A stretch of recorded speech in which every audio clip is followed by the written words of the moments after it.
बच्चों, शिक्षा के बारे में एक बहुत इंपॉर्टेंट चीज जो आपके सामने दिख रहा है, शिक्षा वो शेरनी का दूध है जो पीता है उसे दहाड़ना शुरू कर देता है। उसी शेर में एक सभी के द्वारा स्वीकार किया जाने वाला सत्य डॉक्टर सर्वपल्ली राधाकृष्णन है। आज 5 सितंबर उन्हीं के मेमोरी में हम लोग सेलिब्रेट कर रहे हैं। लेकिन मैं प्यारे बच्चों आपको बताने जा रहा हूं कि पाठक कितने प्रकार के होते हैं और किस प्रकार के पाठक उस लक्ष्य तक पहुंचते हैं। तो प्यारे बच्चों, आज का टॉपिक बहुत इंपॉर्टेंट है। देख रहे हैं, अगर तुम सूरज की तरह चमकना चाहते हो तो पहले सूरज की तरह तपना सीखो, सूरज की तरह धड़कना और जलना सीखो। तो डियर, सबसे इंपॉर्टेंट चीज आपके सामने क्या है देखेंगे। रीडर 3 प्रकार के होते हैं। रीडर 3 प्रकार के होते हैं, इंटरटेनर, रेस्पॉन्सिबल रीडर और आइडियल रीडर। आप इनमें से किस प्रकार का रीडर बनेंगे तब आप एक मुकाम को हासिल कर पाएंगे। इसी पॉइंट को लेकर मैं आपके सामने हूं। टीएस विश्वा इंग्लिश क्लास में आप सभी का स्वागत है। जो रीडर होते हैं इंटरटेनर, उनका कोई गोल नहीं होता है, उनका कोई लक्ष्य नहीं होता है और उन्हें कुछ मिलता भी नहीं है। क्यों?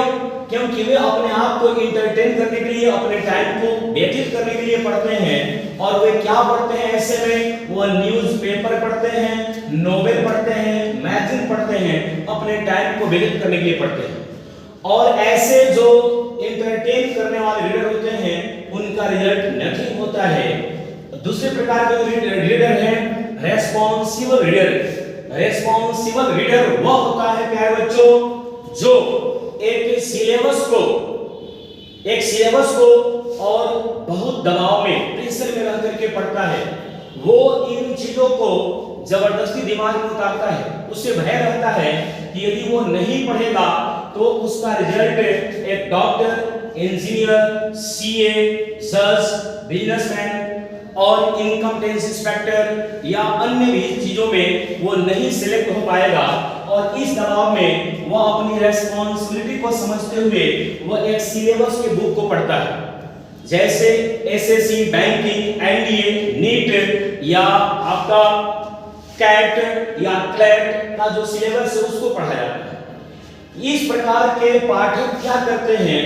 ये बन करके कुछ डॉक्टर, इंजीनियर, जज, बिजनेसमैन और advocate, teacher, income tax inspector ये बन करके भारत की विधि व्यवस्था को, शासन पद्धति को चलाने में सरकार का सहयोग करते हैं। और एक प्रकार का रीडर है वह आइडियल रीडर है।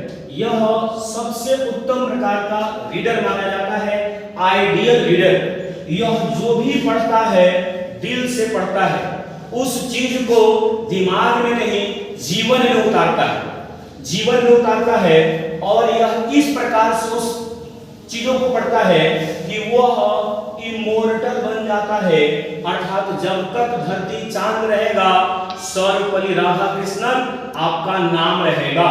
वह इस प्रकार के रीडर हैं। और हमारे द्वितीय राष्ट्रपति भारत के वे आइडियल रीडर थे।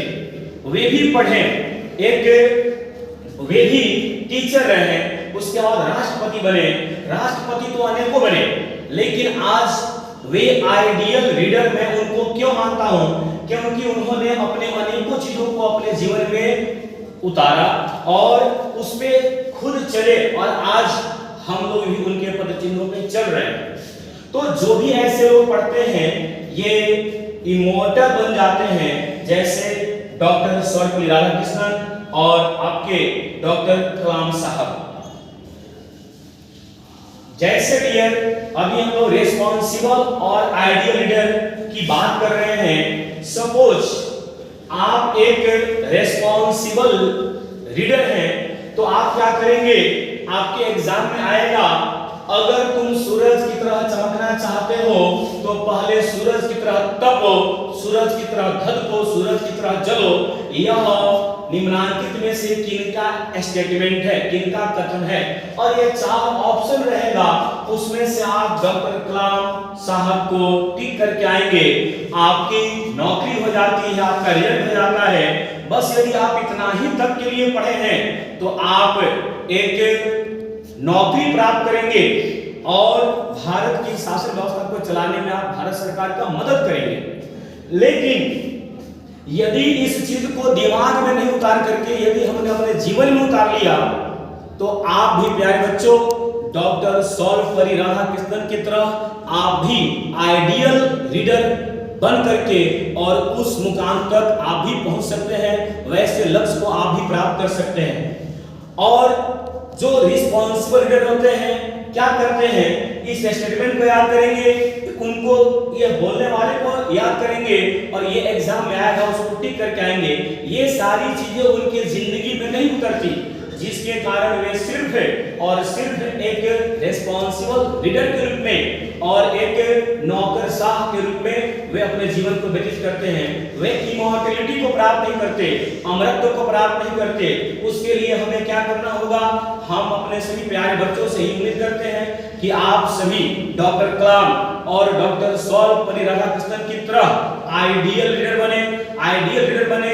अर्थात इन चीजों को जब आप किताब में पढ़ते हैं कि यह किसका स्टेटमेंट है तो सिर्फ वही तक आपका रिश्ता नाता नहीं रहे कि यह एग्जाम में आएगा तो आप बना के आएंगे। उससे कई कदम आगे बढ़ करके इन चीजों को अपने जीवन में उतारना है और इस सत्य को चरितार्थ करना है कि आप भी वैसा अगला बन सकते हैं। जैसे शिक्षा वो शरीर का दूध है, जो पीता है उसे दहाड़ना आ जाता है। तो साहब आपसे उम्मीद है कि आपके जैसे कहा जाता है कि जिसको लक्ष्य दिखता है उसको समस्या नहीं दिखती है।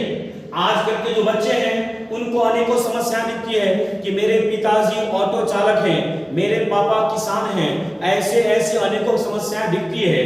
इसका मतलब है कि वे आइडियल रीडर नहीं है, उनको अपना लक्ष्य नहीं दिख रहा है। और डॉक्टर कलाम से बड़ा कौन एग्जाम्पल हो सकता है जो पेपर बेच करके भी और एक एयरफोर्स के एग्जाम में फेल करने वाला विद्यार्थी इंजीनियर बन करके और इसरो का अध्यक्ष बन करके और राष्ट्रपति पद को सुशोभित करता है। तो प्यारे बच्चों मैं आपसे यही उम्मीद करता हूं कि आप एक आइडियल लीडर बने और इन्हीं आशीर्वाद वचनों के साथ मैं तुच्छ और सामान्य नागरिक हूं और मैं उम्मीद करता हूं कि यह वीडियो भारत के प्रत्येक बच्चे के पास पहुंचे ताकि हमारे भारत के जितने भी भविष्य हैं, आज का स्टूडेंट हमारा कल का भविष्य है, वह इतना आदर्श बने कि हम लोग विश्व गुरु बन सके। और शिक्षा एकमात्र साधन है जिससे आप अपने परिवार के गरीबी को, इस देश के गरीबी को मिटा सकते हैं। इसी उम्मीद के साथ कि आप एक आइडियल लीडर बनेंगे, मैं आप सभी से विदा लेता हूं। जय हिंद, जय भारत।